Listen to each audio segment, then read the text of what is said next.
Good afternoon, beloved. I'm so glad you're here. Hi. My name is Jackie Lewis. I haven't had a chance to meet all of you, but I'm the senior minister here at Middle Church, and I am Vincent and Michael's pastor. And on behalf of the whole family who love Michael dearly, we are just thrilled, honored that you would come into this space to celebrate his life. It's kind of shocking, to be honest with you, to be having a conversation about celebrating his life. So I just want to be straightforward about that. But nonetheless, the ups and downs of our existence include the big and beautiful life that Michael had, the feeling that he's gone too soon, amen, is with us right here.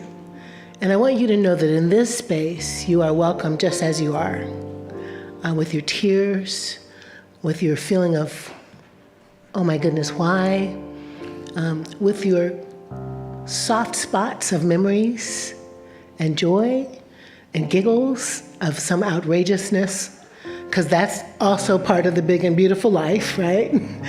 Michael's outrageous self. All of it is welcome here. Every single bit of it is welcome here. We have a very simple program we put together with some space in it for some open mic times, because I don't know all the people who love Mike. But if you are speaking a moment, I would just ask that you to know that somebody else might be coming behind you. I think we just ran out of programs and we're making more, so amen for the big, beautiful life and more programs. And we're going to start, I'm going to just invite us into an eye-open prayer, something we do here at Middle, something I've done with Michael. And then we're going to sing, lift every voice and sing, because we should, right? Yeah. So if you feel comfortable, to just be comfortable in your seat, and take a breath with me. I need one.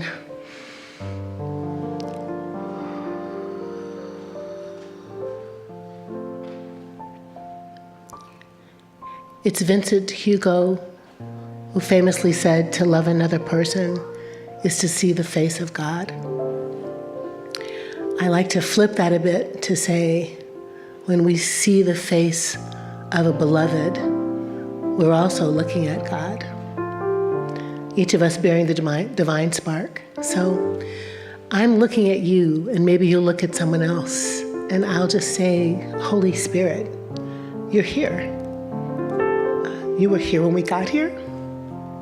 Every inhale, every exhale reminds us of your presence. Every inhale, every exhale fills us with your love and your goodness. Bless us as we remember your fantastic child, Michael D. Dinwiddie. Bless his beautiful husband, Vincent. And bless all of us whose tears are testimony to just how good love is. In this time, let us lift up what love looks like. Amen. If you want to stand and sing, lift every voice and sing. If you want to sit and sing, lift every voice and sing. We're going to sing now.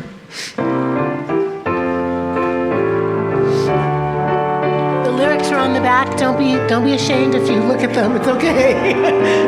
Some of us had to memorize them, right, when we were kids.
Thank you so much. Friends, that's our wonderful musician, Dion McLean-Freeney, who makes everything sound good. Thank you, Dion. Thank you so much. So this is a time in many celebrations of life where we say we have a eulogy, you know? And eulogy means words of thanksgiving. So when one pastor does a eulogy, that's a thing, but there's so many different perspectives about Michael. Wouldn't it be really beautiful to have that cacophony of voices? So just from different places of his life, Rochelle Riley from Detroit, Marcia Pendleton, his friend here in New York, Gabrielle Duveau, who was his student, Mackie Austin, who was a colleague in different places, and then we'll have a brief open mic time. So let us prepare ourselves to think about Michael and to celebrate him with Thanksgiving. Rochelle, if you'll come.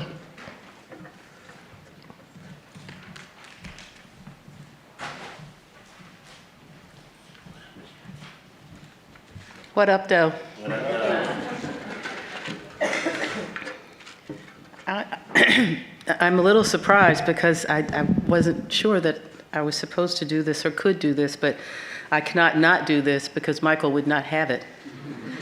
I am Rochelle Riley, and for a long time I was the nationally syndicated columnist for the Detroit Free Press. And I left that job 6 years ago to become the Director of Arts and Culture for the city of Detroit. I met Michael Dinwiddie and was immediately in love. I said, oh, I'm going to marry this man. This man is funny. This man is smart. This man loves the theater. And then within a few months, I realized this man has a husband. So instead of becoming his girlfriend and his fiance and his future wife, I became one of his best friends and his secretary and his personal assistant and the person that anything he asked me to do, I would just do it. There was not a matter of whether there's enough time or whether there was enough bandwidth. So when he introduced me to the Black Theater Network, which he literally helped lead, and then told me I had to be a member of the August Wilson Society Board, which he helped lead, and then told me that, I mean, so you get the idea. The greatest thing about Michael, and you have my two favorite songs on the program today, Lift Every Voice and Sing, which is what he did. He lifted every person that he knew. Michael was the sun, and we were all planets around him. So everything that we did, he gave us fuel and strength to do. So no matter what I wanted to do, I called Michael and said, I'm co-writing a musical for Broadway. He said, oh, good. Not, what do you know about doing that? Or why are you doing that? Or when will you have time to do that with all the things I've given you to do? He not only did that, but he served as a dramaturg after our first workshop, and we just had our fourth. And at some point, you all will see about the life of Robert Smalls, an enslaved man who commandeered a Confederate ship and sailed his family to freedom. And Michael helped that boat sail. I'm so glad to be here in his church and to meet his amazing, amazing, amazing minister. We're now sisters. I'm gonna have to join 3 or 4 churches around the country now, because now that I've been here and had this experience today, it's been amazing. So you asked me to save room for the next person. So the only thing I can say is, even now, I don't have a bracelet and I don't have a ring, but I have a WWMD. So when I'm making decisions, the first thing I do is, well, first I call Vincent, because as we know, Vincent was the rock and the wiser one. He doesn't believe that, but I'll tell you, Vincent could say, I don't know if you should do that. But Michael taught me, and Vincent has now continued to teach me, you cannot stay angry at people. You cannot carry hate, because if you do that, it hurts you more than them.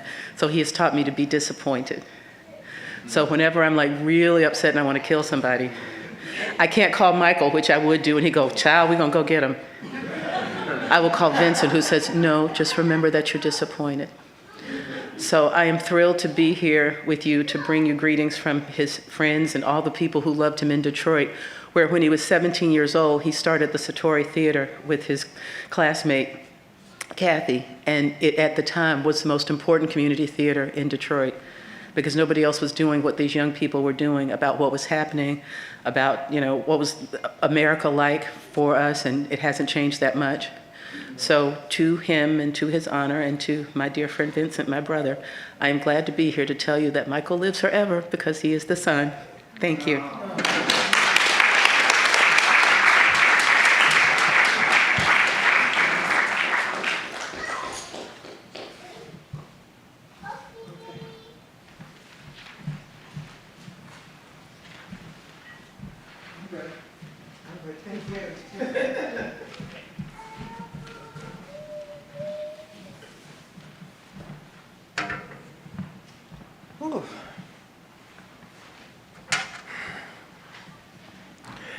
My name is Marcia Pendleton.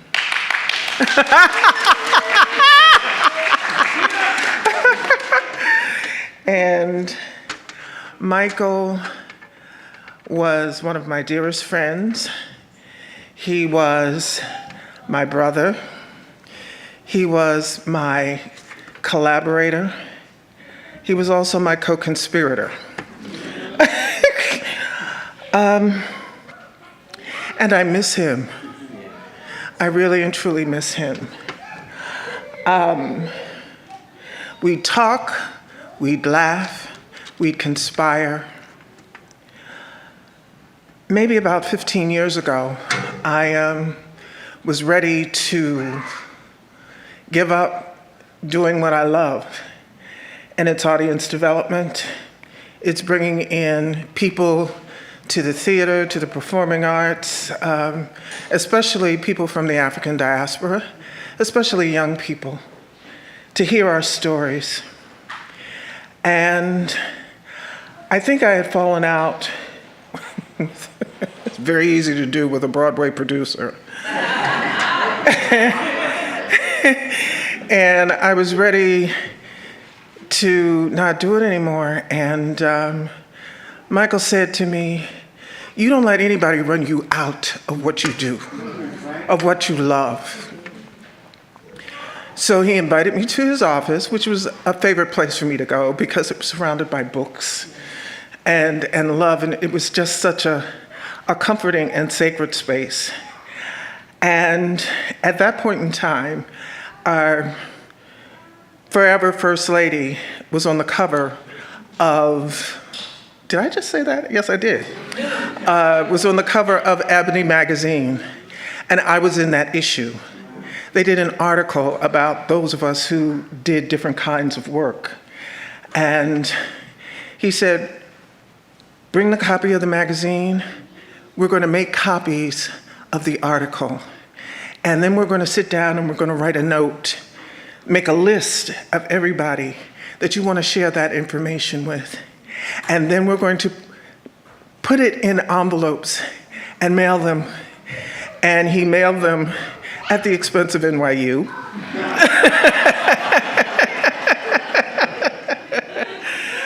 And I heard from people saying how wonderful it was to see me like that, to watch my growth. And Michael was a big part of that. And I'm glad that I stayed because we were able to collaborate on many, many projects. And then people got so used to me saying, "Well, why don't you have Michael do this and Michael do that?" And they did. They just stopped calling me. I was his gatekeeper. So they stopped calling me and they went directly to Michael, which was wonderful, which was absolutely wonderful. And one of the last things that he did for MTC was their August Wilson monologue competition. And it was absolutely wonderful. I miss talking with him. I miss laughing with him. I miss working with him. I just miss him.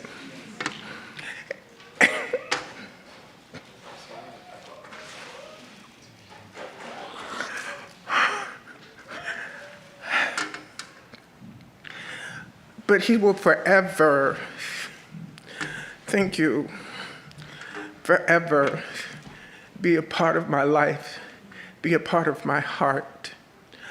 And the last thing I'd like to say, he was always a guest on my radio show.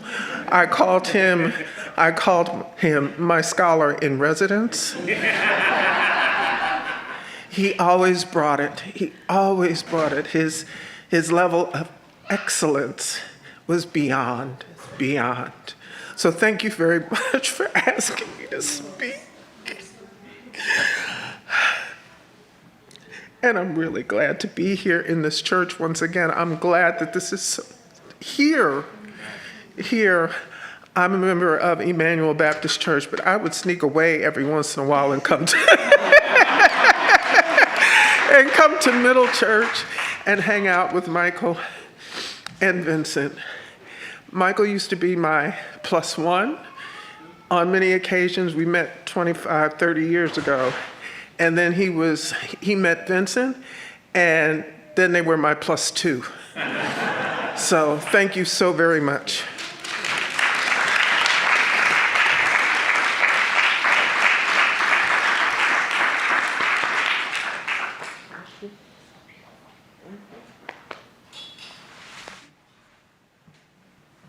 The best job of a pastor is to be the resident hugger. We're going to hear from Gabrielle DeVoe and Mackie Austin next. And the children are childrening, so sorry about that. We're working on it. That's what they do.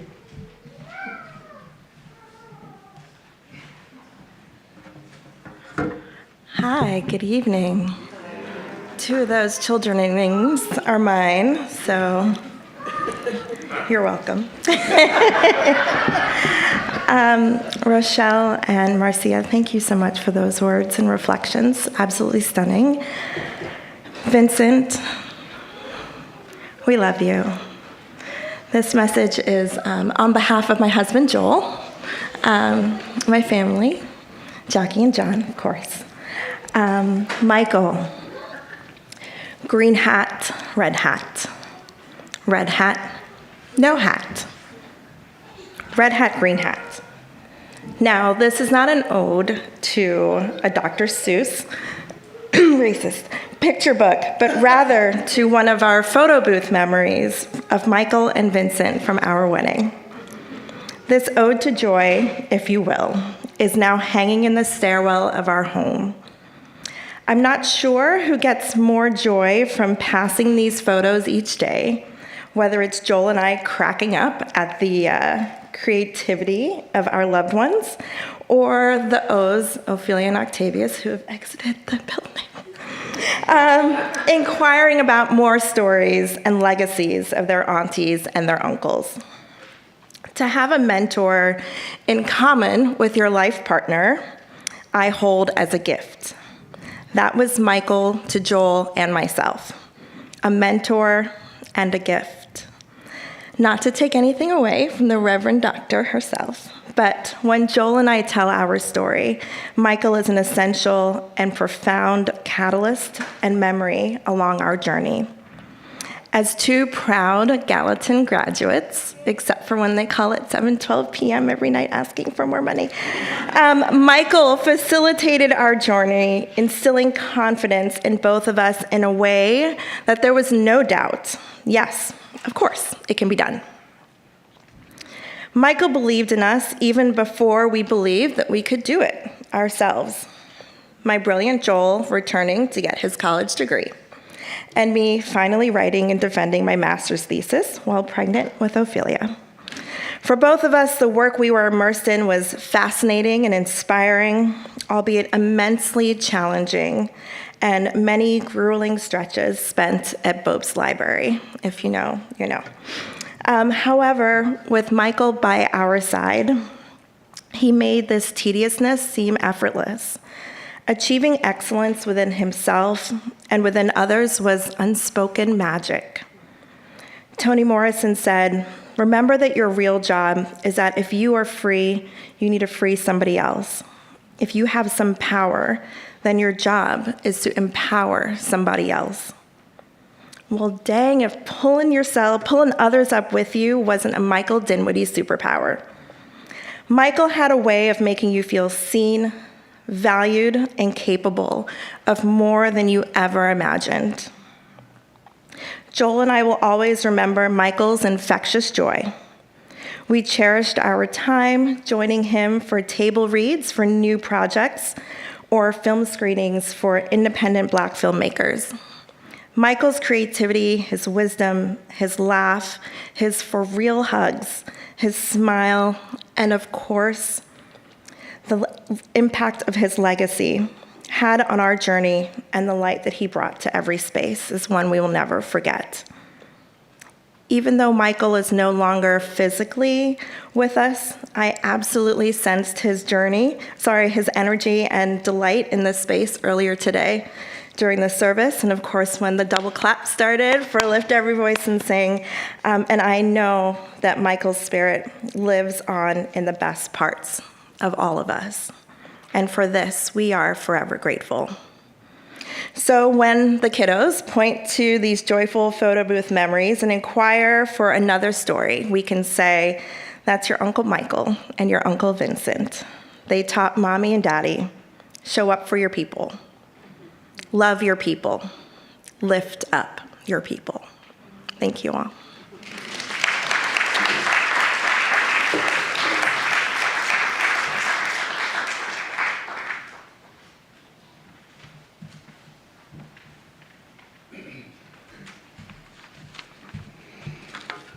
So my name is Mackie Alston, and I'm a new minister here at Middle. But I've known Michael for about 30 years, and so that means I knew him, before I knew Jackie, and I've worked with Jackie for 20 years. So when I was in the parking lot of Best Buy, when I was visiting my parents this summer, July 4th, and Jackie called me and said, "You're not going to believe it," I just prayed. It was somebody I really didn't know very well. And when you said it was Michael, I just couldn't. It was the worst news. But the fact is, I'm just one of bazillions of people who Michael pulled in. Michael and I spoke about once a year. I had made a film in 1997 that Michael liked.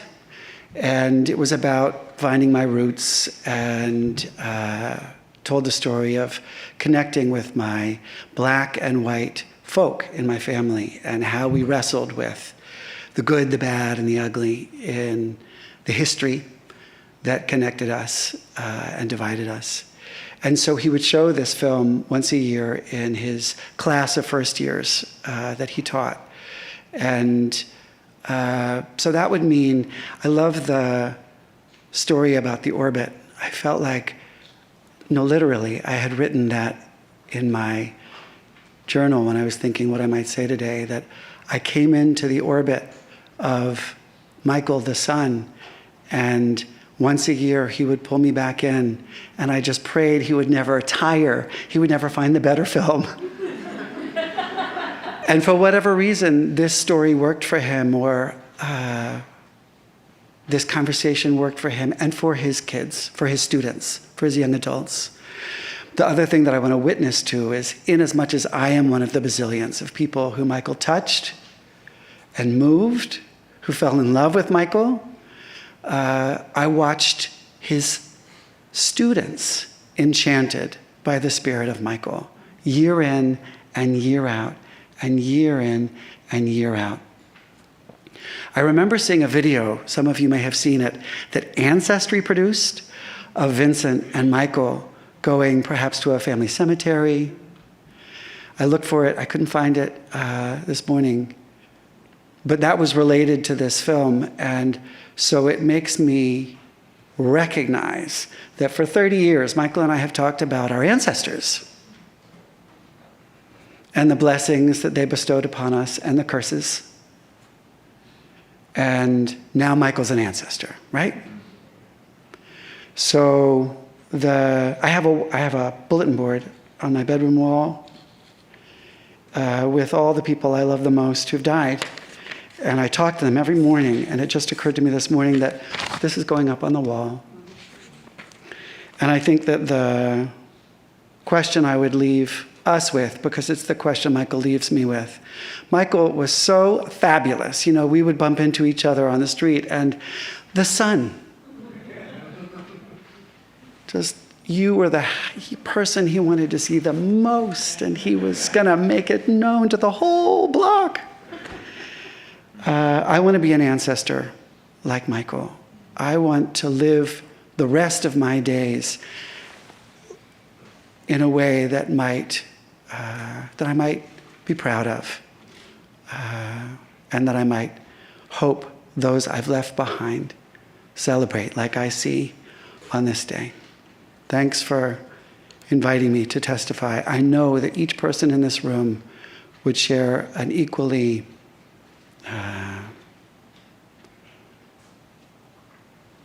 reflecting, radiant image of this, our son, Michael.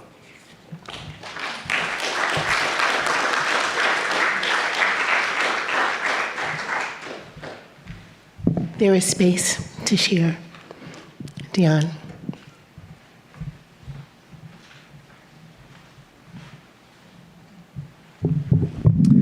Hi, my name is Dion McLean-Freedy. I am, I never get up at these things. I'm so much more comfortable over there saying nothing, or, you know. I am, in addition to being a church musician, I'm also a musical theater composer. I'm a Drama Desk Award nominee, a recent Princess Grace Foundation Award winner.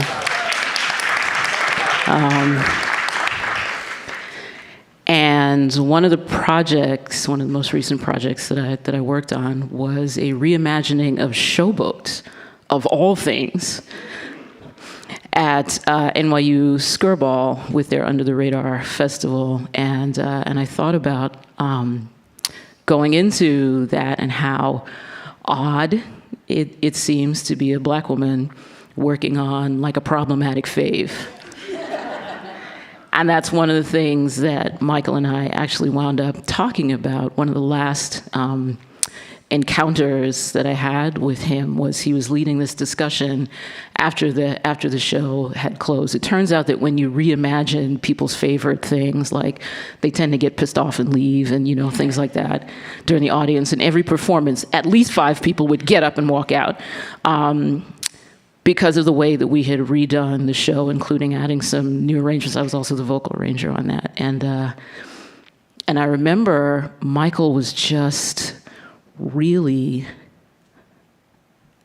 moved by how we chose to do that and by the music that we chose to do and the way that we chose to approach, again, such a problematic show. But what I really wanted to say was that as a Black theater maker, as a Black woman in musical theater, and we kind of are unicorns, as it turns out. I look at someone like Michael, and I'm inspired to continue to create theater that's about us, that's about Black folks, that's about Black women, that's about queer folks, that's about Black queer folks, it's about Black queer women. Our stories that get told sometimes and stories that don't get told in other times. And I feel sort of like this is a public opportunity to redeclare my commitment to that. Awards don't really mean a whole lot. I mean, they do, like, the money is nice and all that, but I ain't gonna lie. But to be able to be someone in that space, to be a unicorn, is a gift, and I feel Michael's presence with me as a unicorn, and so I just want to publicly declare how grateful I am to have met him and to feel like I am in his orbit and he is indeed in mine.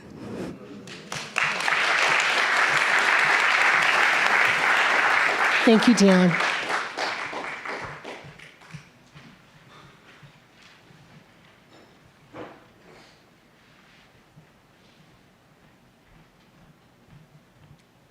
Hi, everyone. My name is Kaya. I met Michael at a symposium in what we thought was Atlanta. It was the middle of nowhere, Georgia. Christiane Papier convened a symposium on arts, and African Americans and social justice. And Michael found me with Dr. Thompson, and he said, you need to be on the tenure track. And I said, I'm pregnant, I don't know what I'm doing. And for the next 10 to 12 years, not only for myself, but I know I have some sisters online that are watching and celebrating, he has been there for everything we've needed when we've needed to call. With the latest things that are happening with the administration, a couple months before his death, he helped me navigate that. My first Broadway show, my first day was really rough, and I started crying under the Lion King sign. And Michael said, you tell people it's your first Broadway show. He's helped navigate so many things. And now I was at the August Wilson Symposium with 9 students, and now each of those 9 students have a Michael Dinwiddie story. I have 3 young boys, and Michael introduced them to the African Grove Theater. He taught them how to cut pancakes. In fact, my oldest son saw Michael on TV talking, I think, about Sammy Davis Jr., and he said, what's the pancake man doing on TV? Well, along with cutting pancakes really well, he's also a very well-known historian. Chris called me the morning he passed, and it was really hard because when I'd spoken to Michael, he had talked about his record collection and the music that he was so excited about making for his retirement. And I just think about how much he encouraged me and so many people to do things to the fullest, to remember that as a people we've survived so much more, and that this is not the hardest moment we've faced. That was so often what he was reminding us of, and how much joy and excitement he lived with, how much he loved and took time for young people. When I started calling folks, I was amazed at the students that I work with who had known him for less than a year. It seemed like every kid who moved to New York had a Michael Dinwiddie story. And to have the capacity to reach out to so many people, to know that Black theater's future was in the 19, 20, 22-year-olds that were coming up, the 8-year-old that's sitting across from you eating pancakes, to take the time to do that. I directed a show last year, and I was struggling to put together an exhibit at the Folger, and Michael gave me the first Black Juliet, and it ended up being our showcase, and I have 100 stories like that. His knowledge was massive, but it didn't match the love he had for people and the joy he had even when things were hard. And I just think, I hope everybody in here has something that he gave them, because that's how he's still with us. And it's what we do for the people that come up after us. And it's the way that he loved us even when things were hard. Vincent, thank you for you and Michael being our family, for giving my boys family, for giving them a Black man to look up to. And I appreciate being able to celebrate his life with everyone here. Thank you.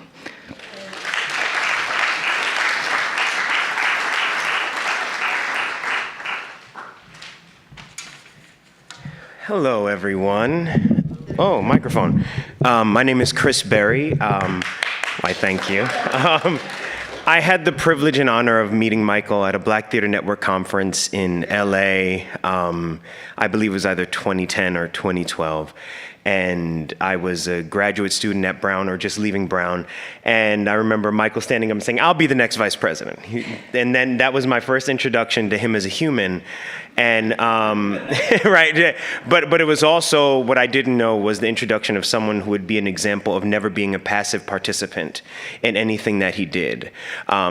It's not that he wanted control, but he often, if it's going to get done, why not me? Why not now? And why wait for anyone else to do it? I think the most profound thing he gave to me was time. And you can't get those things back. But they're forever in that way. We'd be at a conference at the National Black Theater Festival, and it never felt like a conference until Michael started strolling down the steps. Singing Lift Every Voice and Sing, I remember the jokes he and I used to make were like, let's not hold the note out too long. Because he would play the piano, and I would then sing. And we were conspirers in that way, to have some fun, make a joke, and have a lot of funny small jokes during conferences and festivals and on the street in New York or at a play when you walk around the corner and you like the 10-block radius of what you can actually say is. But I'm forever grateful of the way he was as a human, as a scholar, as a theater maker, as a brother, as a mentor, as an uncle. Because he showed that it wasn't just about what you do, it's about who you are. And how you treat people is way more important than what you do in life and what accolades you may achieve. So Vincent, know that I have so much love for you. And to everyone in here, we all have these stories and all the side laughs, and I'll forever be known as next generation in the conversations with him, no matter how old I got, but I will miss him dearly. And I loved him dearly as a friend and as a mentor and as someone who would keep me in check. And just wanted to thank you for this space and time.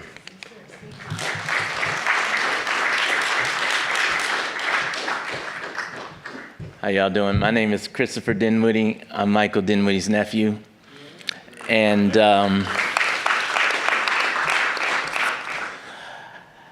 you all are my uncle's legacy. And out the last 10 years, I didn't realize how much of influence my uncle was to, I would like to say, Black culture. For me, my uncle was my father, my brother, my uncle. He taught me how to love oneself. And he also, I want to go back to the father part, because my uncle stepped in as my father when my father wasn't able to do it. And he taught me how to be a man, a Black man, a proud man. And he was my not little, but he's my teddy bear. He loved to hug. Come here, Boobala. And I never knew what that word meant, but he would call me that ever since I was a kid, and as old as I am now. Oh, Boobala, you so fine. So anyways, I just want to thank you all for showing me who my uncle was. Not just me, but each and every one of you all in here. And if you find the time, I would love to hear how you all met my uncle, because it's a beautiful story that I hear from people when they tell me how they met my uncle. And thank you all.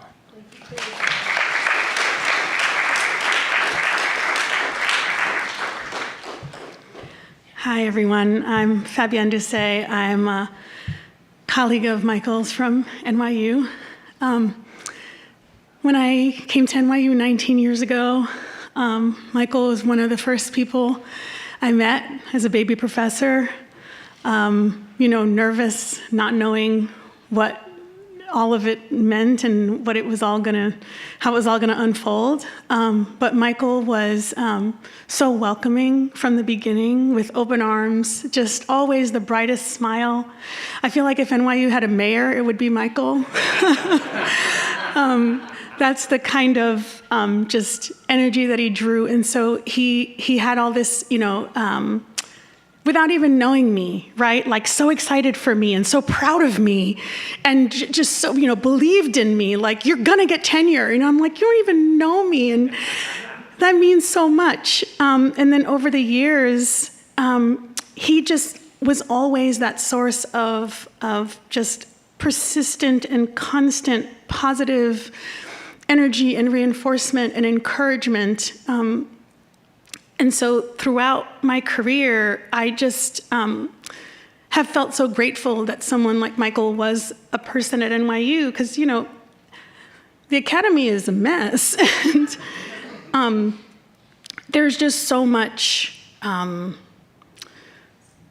competition and ugliness and dehumanizing And Michael was the auntie of all of those things, and he made the place home. He really did. When I started coming to Middle Church and realized, like, oh, he comes here too, and then I met Vincent, and I was like, so there's another, kind of layer of family that adds to that, because to live a life of a scholar and then to live a life of faith oftentimes also don't really mix. And so to have both and to have someone to look up to as a possibility model of all those things also was just so incredibly meaningful. So you all lived in our building for a little while, and that was always fun, just casually running into you as, in my sweats and my kids hanging off of me. And I just don't know that you'll ever know how much you mean to us and to me. I hope you do now, because I'm telling you that you mean the world to me. And Michael meant the world to me. And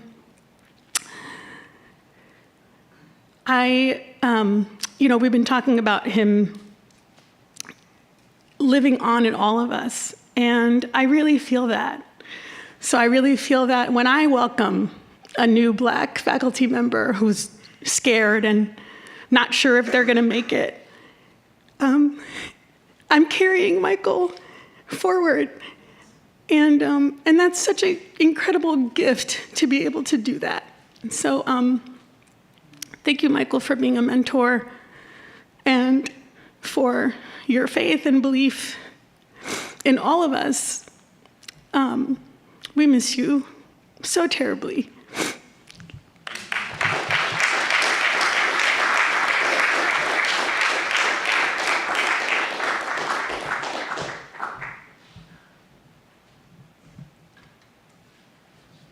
Hi, my name is Sharon K. Yanda, and I've known Michael Dinwiddie since we were both about 18 years old in Michigan. We went to Wayne State together, and Michael and my husband were very close friends. I've known my husband since I was 16, so I know people for a long time.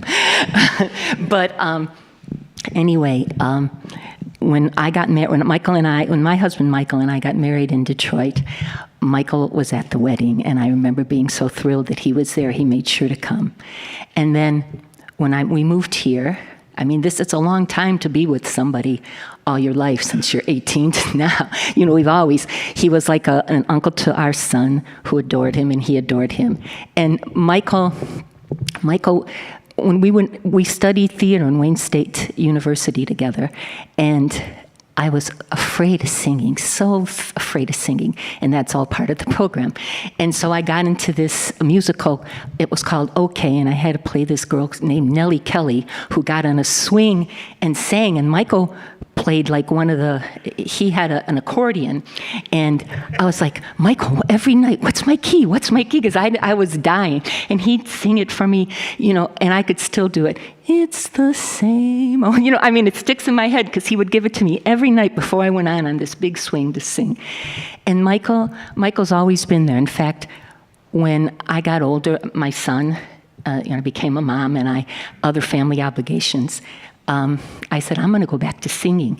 And there wasn't a time I did a show that Michael wasn't there, and he always brought me flowers, and he'd be so excited. Sometimes I'd be in the middle of singing, and he'd have his flowers to come up to bring to me, okay, yes, thank you so much, Michael. But he is a large part of our family. My husband and Michael are very, very close, and my son and his uncle Michael are very close as well, and Vincent too. We've been so blessed to have Michael and I knew I had to talk, because there was somebody at one of the functions I was at with Vincent, and he came up to us and said, I've known Michael Dinwiddie the longest. And Vincent said, no, you haven't. Sharon and Michael have. So it's just been, I have been so blessed, and I don't know, I don't, like with my singing career, he encouraged me to do things. In fact, he and I started writing. He's writing and wanted me to be part of a musical about Sophie Tucker, and it's one of those projects that just got put on the back shelf. And I don't know what I know I will be fine without him, but I will miss him always. And I needed to pay a tribute to Michael. Thank you.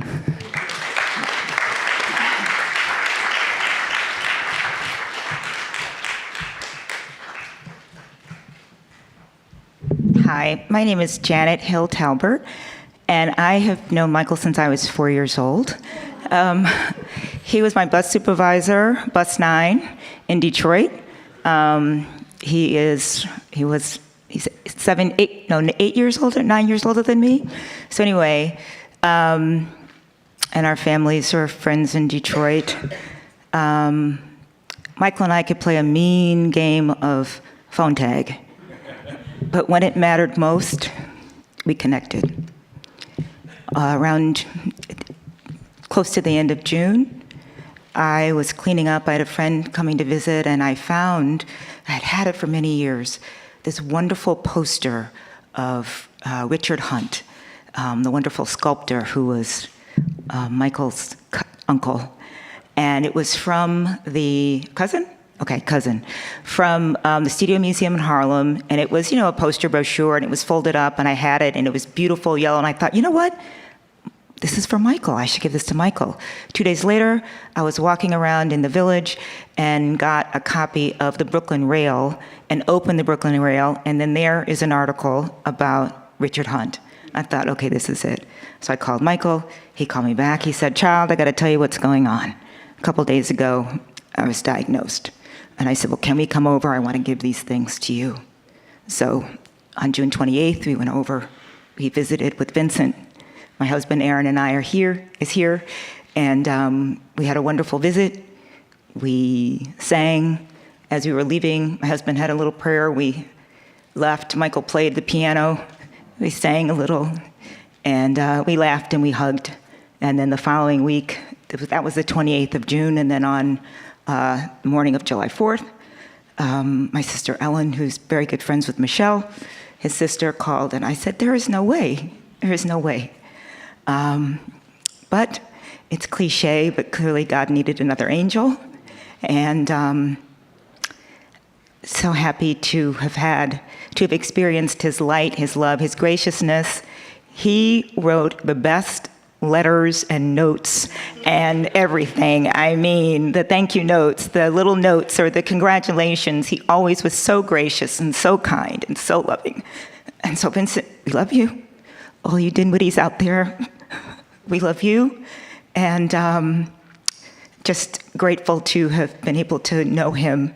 And yes, Rochelle, he was the son.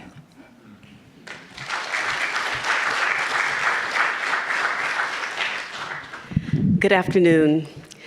My name is Nora Cole, and I echo everything that has been said about Michael.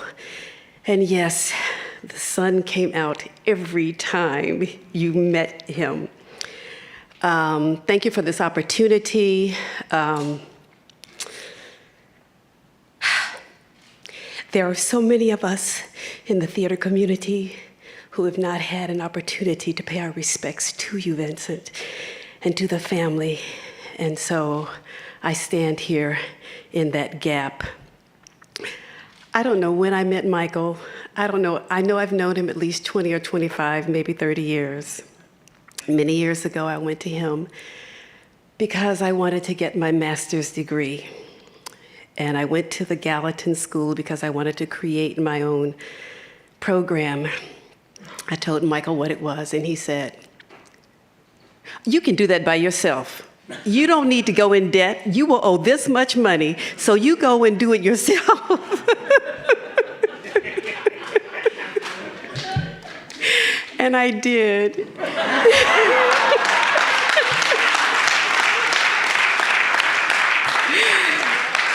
It was my second solo show called Voices of the Spirits in My Soul. And Michael spent a lot of time with me and consulted with me on my first full-length play and a production that I directed last year that we also got a Drama Desk nomination. It was called The World According to Mickey Grant, and Adelco Awards. And Michael consulted with me after that for 2 or 3 hours after that production for notes going forward. We also crossed paths teaching at New Federal. It was just always an amazing joy to ever cross his path. And I, for one, am so glad that I got to know him and that he knew me, and he gave so much. Thank you.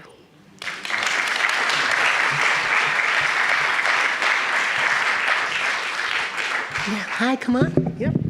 Yes, absolutely. Good afternoon, everyone. My name is Michael Kanopka. Hello, Vincent. I'm Sharon's husband. Michael was my best friend. And I just wanted to say a few things, which to me is the most important, is that Michael wasn't perfect, and he knew it. Michael did not spring out of the head of Zeus like Athena. He was a work in progress. When I knew him in college, he was difficult. He was he had a big head, and not that he wasn't talented, not that he wasn't great, but you sometimes had to deal with that, right, Vincent? Am I right? And he got better. As through the years, Michael improved. He became the person that a lot of you know today. Michael and I go back. I was his attorney. I was his friend. We played racquetball together. He cheated.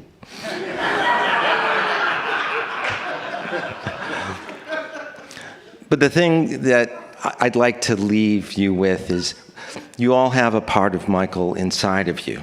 And you have the sun and all these wonderful things. But even towards, like a few months ago, Michael had some issues. And he decided to go into therapy to deal with that, okay? A lot of you guys know that. So just don't take the good part about Michael. Take that understanding that we have something inside of us that needs to be improved upon. And take that energy, that desire to improve, that self-recognition with you when you think about Michael. And take that part of Michael, keep it in your soul. Thank you.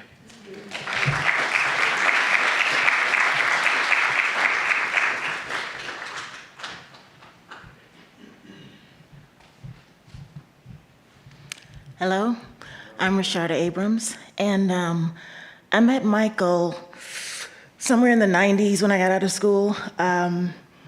I started working with the theater company, Imani Douglas.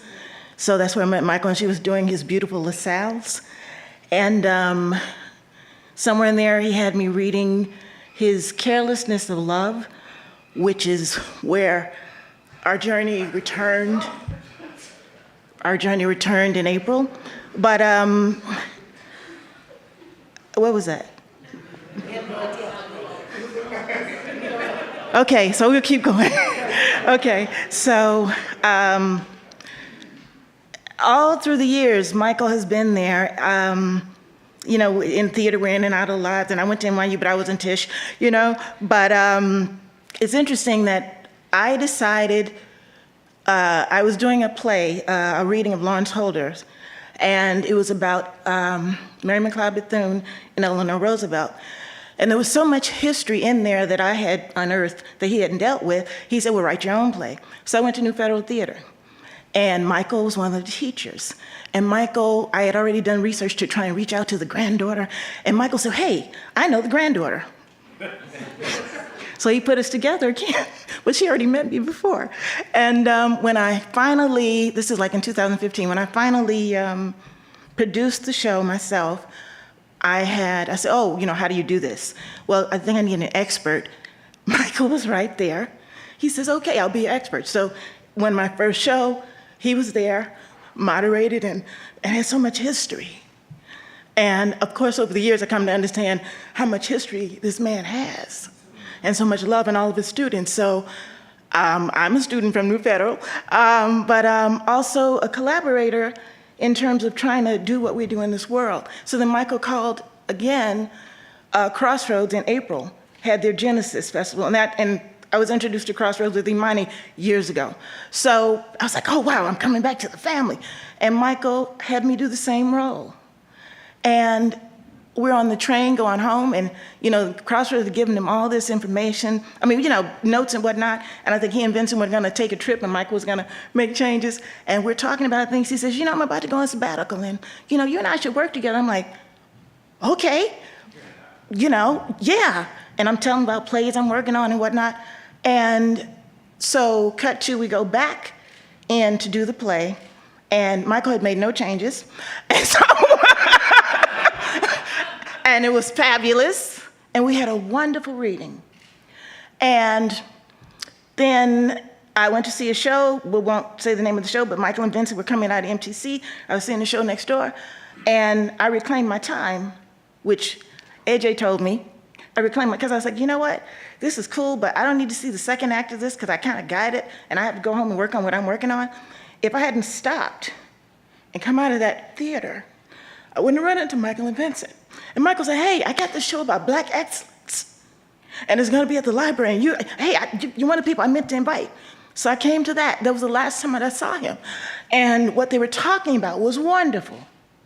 So then I go, I'm from Chicago, go home, and I'm looking at things, and then I see a message. One of the theaters put it out about Michael passing. First time I ever cursed like that at my phone. I was like, what are you talking about? But it was other words. It's like, what are you?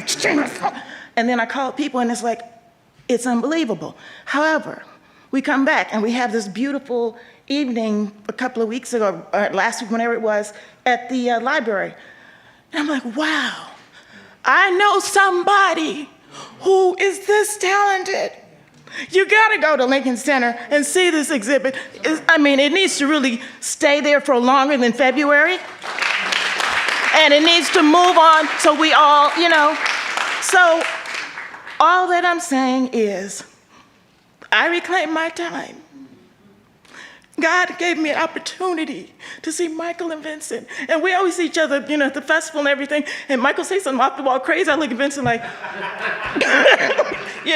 But, reclaim your time. Spend time with each other. All this love that Michael has given to us, yes, he is a son.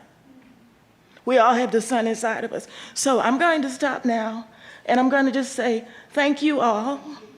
And just, let's love on Vincent. And love on each other.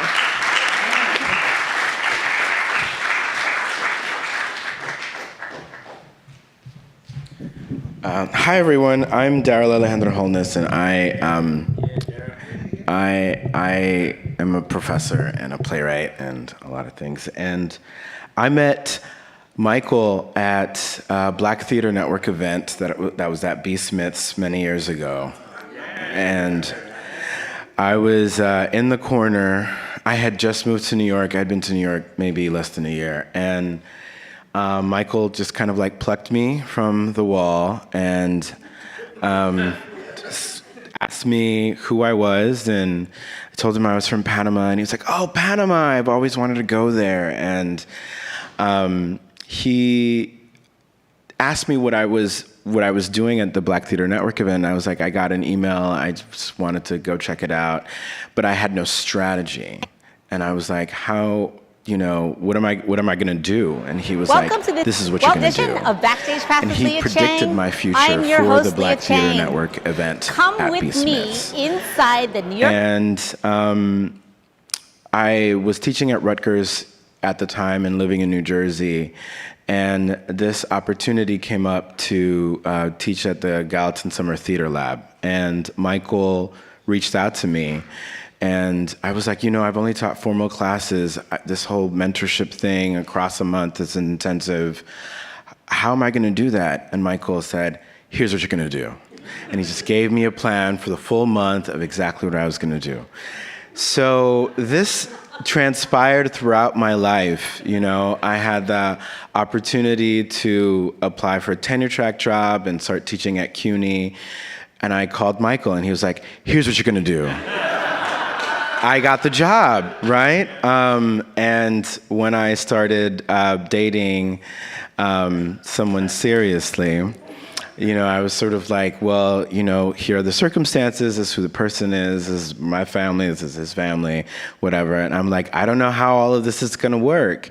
And I went to Michael and he was like, here's what you're gonna do. And so Michael was always, whenever I spoke to him, he was always predicting my future. And I thought of him as sort of like my crystal ball and my oracle, and it's really moving to see how he was that person to so many others as well. And I wish that I had a crystal ball. I did not see his death coming. In a way, it seems impossible and like it wasn't true. But my last conversation with him was actually about his future. Michael wanted to retire in Panama, and so many of our phone calls were also about figuring out what that could look like for him there. And, in a way, he's actually in an even better place, as they say, right? Panama, for some people, means paradise. And,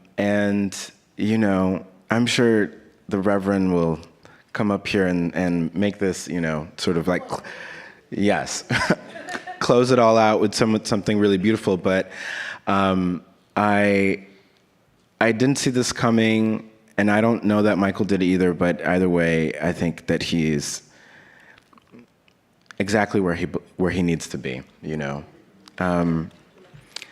But anyway, all the stories have been really beautiful, and my love to Vincent and to Chris and all the other family members that might be here. But Michael meant a lot to me, and I'm glad to have the opportunity to share that.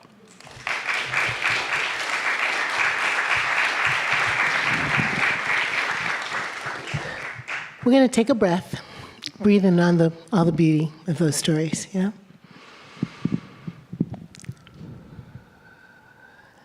And we now have a beautiful short film put together by Michael's friend, Leah Chang, and we will see more stories in the pictures.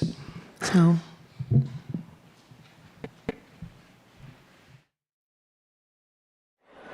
Welcome to this edition of Backstage Pass with Leah Chang. I'm your host, Leah Chang. Come with me inside the New York Public Library for the Performing Arts exhibition, Syncopated Stages. Black Disruptions to the Great White Way, which was curated by my dear friend, Michael Dinwiddie.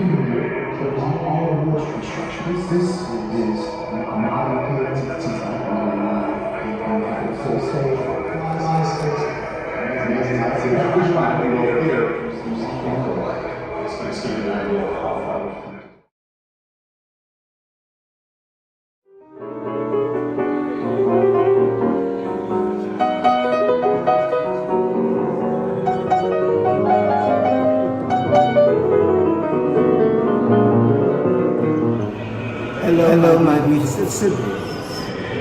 Here I am at the Performing Arts Library at Lincoln Center, where, as you can see, I'm surrounded by a curated exhibition of Black stars, the White.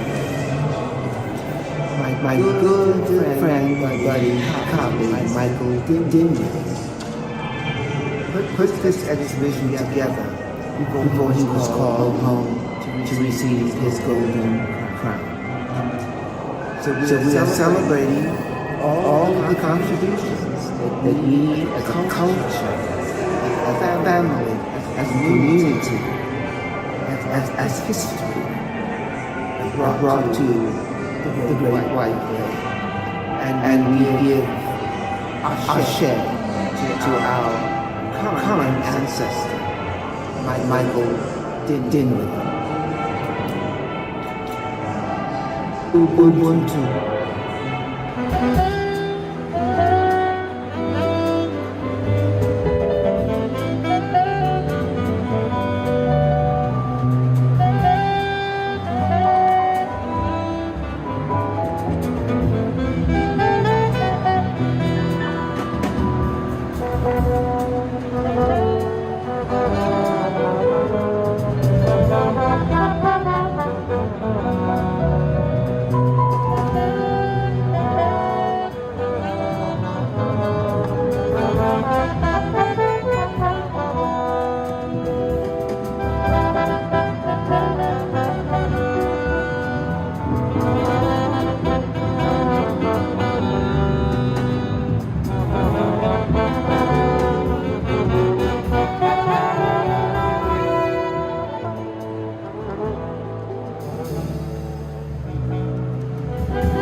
Exactly. I want to thank all my friends who are here. The real cake is coming out in a moment, so you guys will stay. We'll get a little treat. And I just want to say thank you for dressing up and looking good. You made me. I'm very lovable. And it's hard work, someone must do it. But I just want to thank all of you. Thank you, Vincent.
Thank you, Leah. That's so beautiful.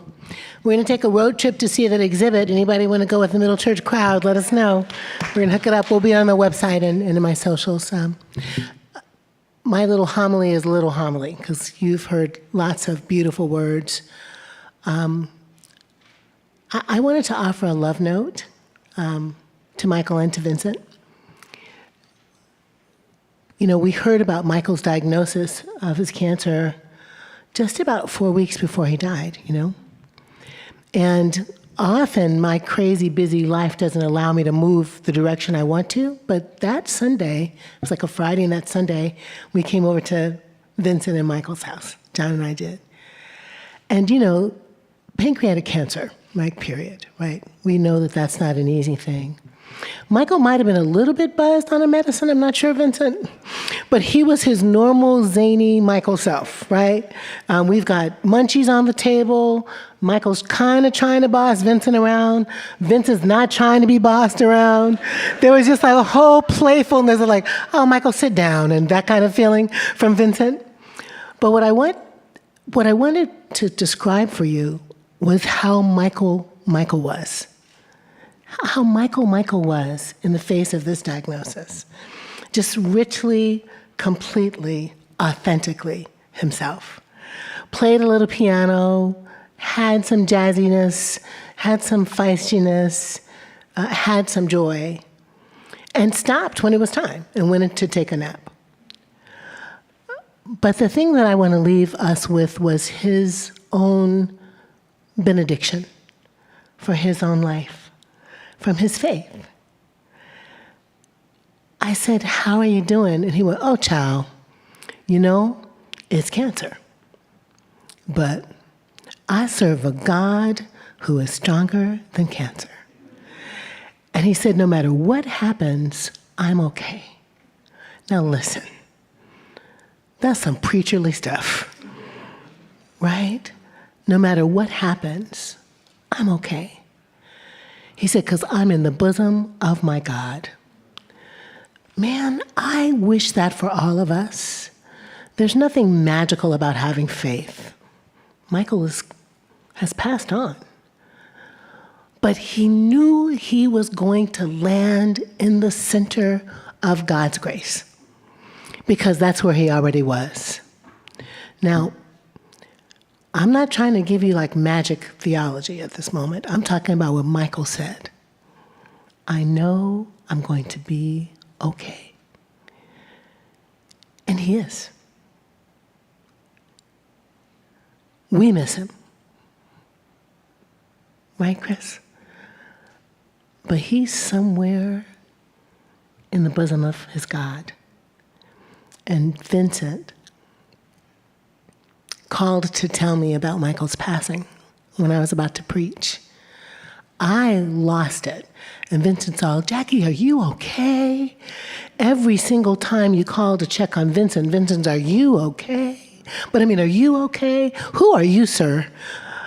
I want to tell you that your incredible, kind, generous, loving self in the middle of this time is the stuff of legends. It is also the stuff of faith, my love. And I just love you so much for all the ways you're loving us while we're loving you. That's my love note to you, my love. You are the best. You are the best. That's it.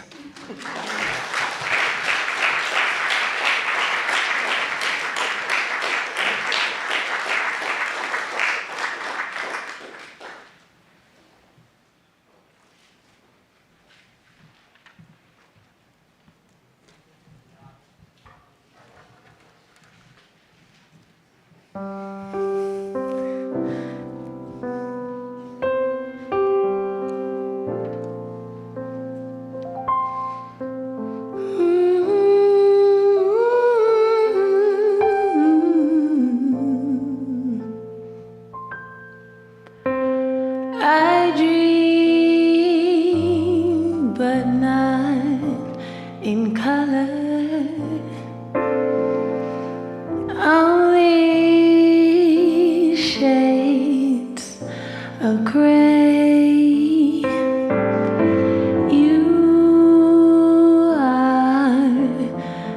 colors, the palette, the painter. You guide my brushes. I dance with moves robotic. There's no rhythm, there's no pulse. You guide my lips, you are the beat. You cause my flow. You move me. I sing without a tone or sweetness. My notes are done. You are the song, the melody, the harmony. You are my voice. I can't write or paint. I can't dance or sing. I'm no artist without you. So please be the hardest in me.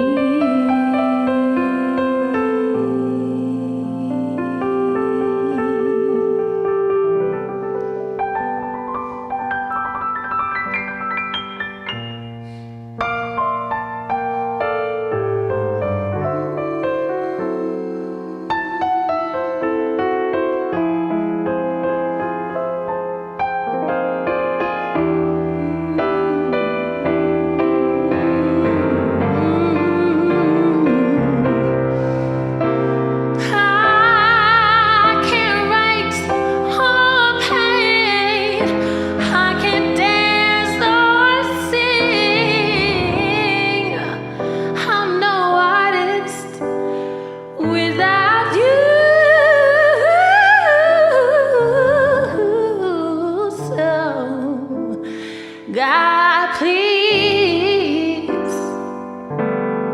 this is my prayer. Please create in me.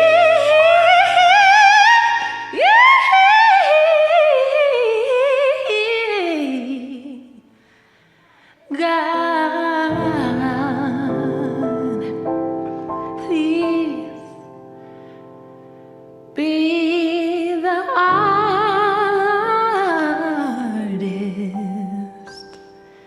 in me.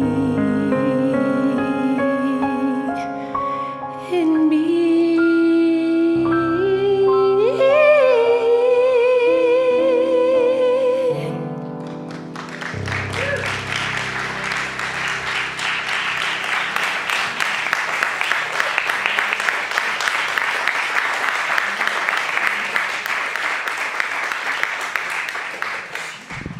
Hello, I'm Reverend Natalie Renee Perkins. I serve as the executive minister for Hybrid Church here at Middle.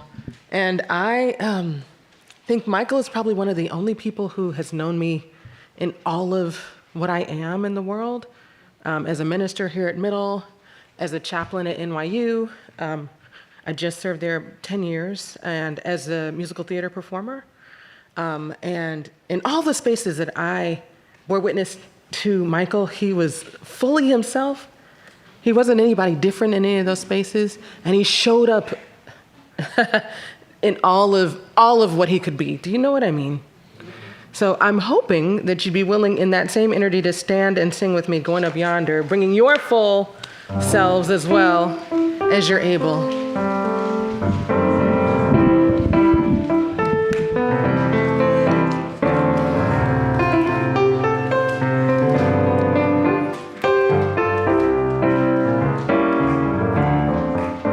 If anybody asks you where I'm going, where I'm going soon. If you want to know where I'm going, where I'm going soon. I'm going up yonder. I'm going up yonder. I'm going up yonder to be with my Lord. I'm going up yonder. I'm going up yonder.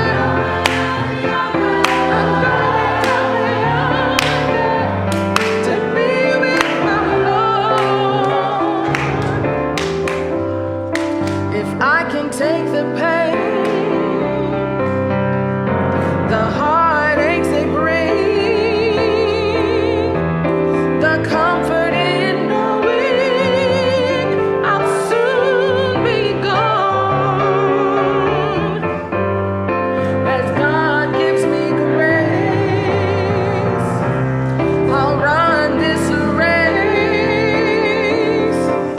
until I see my Savior face to face. Here we go, y'all. I'm going up yonder. Going up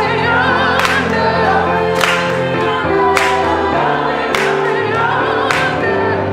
To be with my Lord. One more time, come on now. I'm going up yonder. All right, okay.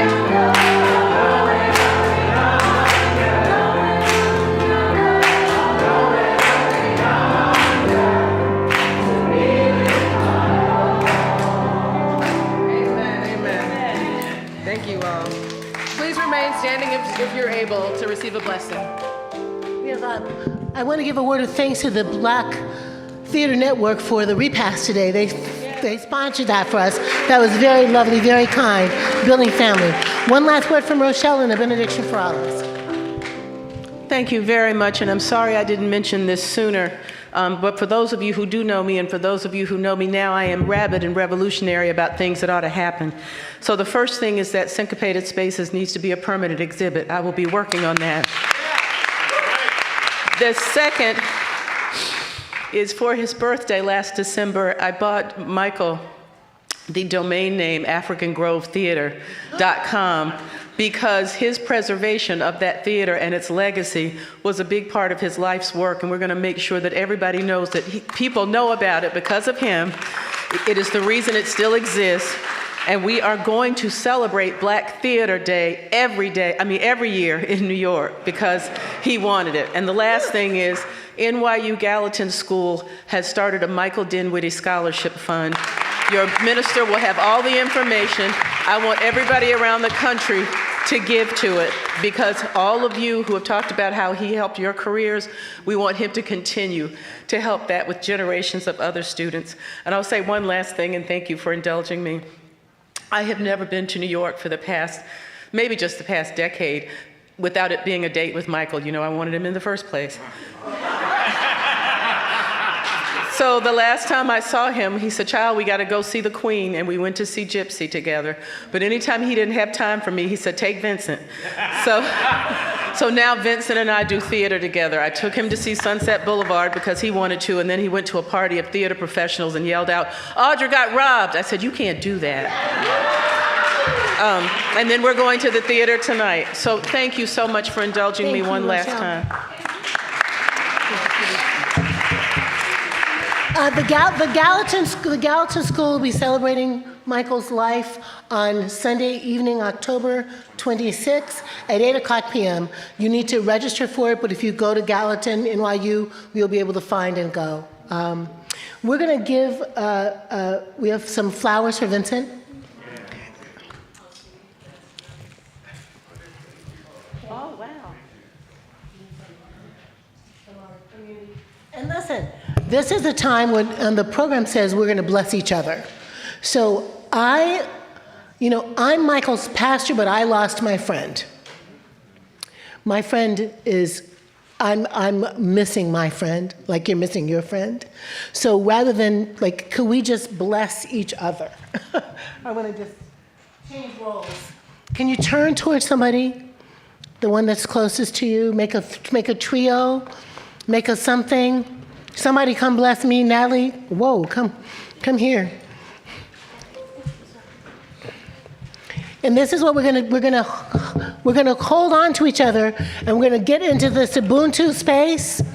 In the spirit of Ubuntu, it's Salbona. Can you say Salbona? Salbona. Salbona means I see you. Syncona means I exist. Will you say that together? Salbona. Salbona. I see you. Syncona.